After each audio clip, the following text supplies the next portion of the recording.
Tinawag ng Department of Foreign Affairs na unfriendly act ang ipinataw na travel ban ng China laban kay Defense Secretary Gibo Teodoro.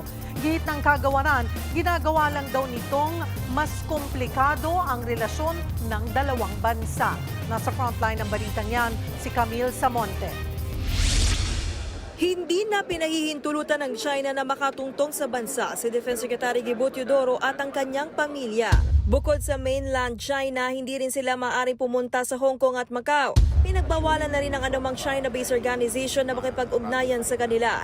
Inanunsyo ng Chinese Foreign Ministry ang parusang yan para kay Teodoro, kasunod ng mga naging pahayag ng kalihim laban sa China, partikular na sa tensyon sa West Philippine Sea. Ayon sa China, nakasisira umano ito ng interes at ugnayan nila sa Pilipinas. Git nila, irresponsable ang ginawa ni Teodoro. Pero hindi naman nila tinukoy kung anong partikular na pahayag ng kalihim ang kanilang pinupuntirya.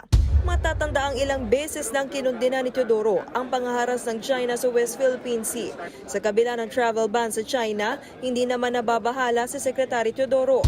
Ayon kay Teodoro, karapatan ng China ang ginawa nilang hakbang.